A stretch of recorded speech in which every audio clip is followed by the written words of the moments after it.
Ecclesiastes 5. Keep thy foot when thou goest to the house of God, and be more ready to hear than to give the sacrifice of fools. For they consider not that they do evil. Be not rash with thy mouth, and let not thine heart be hasty to utter anything before God. For God is in heaven, and thou upon earth. Therefore let thy words be few. For a dream cometh through the multitude of business, and a fool's voice is known by multitude of words. When thou vowest a vow unto God, defer not to pay it, for he hath no pleasure in fools. Pay that which thou hast vowed. Better is it that thou shouldst not vow, than that thou shouldst vow and not pay. Suffer not thy mouth to cause thy flesh to sin, neither say thou before the angel that it was an error. Wherefore should God be angry at thy voice, and destroy the work of thine hands? For in the multitude of dreams and many words there are also divers vanities. But fear thou God. If thou seest the oppression of the poor, and violent perverting of judgment and justice in a province, marvel not at the matter. For he that is higher than the highest regardeth, and there be higher than they. Moreover, the profit of the earth is for all. The king himself is served by the field. He that loveth silver shall not be satisfied with silver, nor he that loveth abundance with increase. This is also vanity. When goods increase, they are increased that eat them. And what good is there to the owners thereof, saving the beholding of them with their eyes? The sleep of a labouring man is sweet, whether he eat little or much. But the abundance of the rich will not suffer him to sleep. There is a sore evil which I have seen under the sun, namely, riches, kept for the owners thereof to their hurt. But those riches perish by evil travail.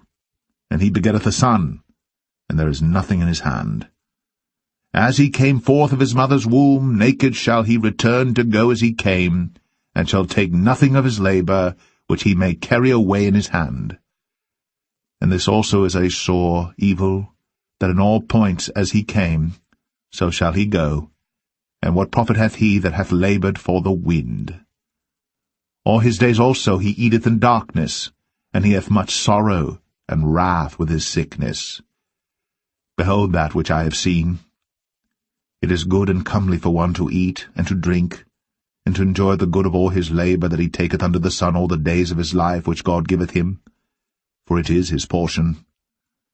Every man also to whom God hath given riches and wealth, and hath given him power to eat thereof, and to take his portion, and to rejoice in his labour, this is the gift of God. For he shall not much remember the days of his life, because God answereth him in the joy of his heart.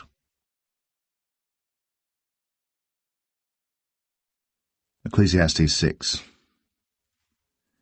There is an evil which I have seen under the sun, and it is common among men. A man to whom God hath given riches, wealth, and honour, so that he wanteth nothing for his soul of all that he desireth.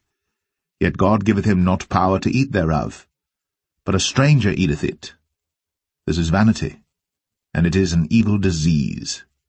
If a man beget 100 children, and live many years, so that the days of his years be many, and his soul be not filled with good, and also that he have no burial, I say that an untimely birth is better than he.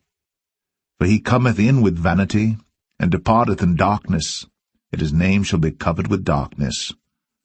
Moreover, he hath not seen the sun, nor known any thing. This hath more rest than the other.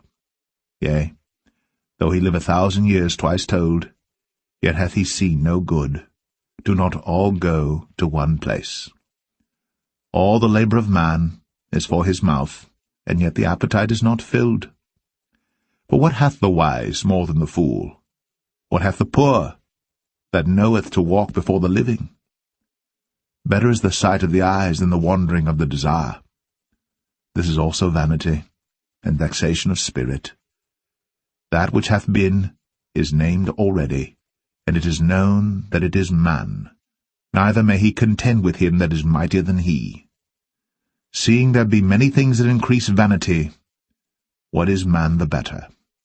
For who knoweth what is good for man in this life?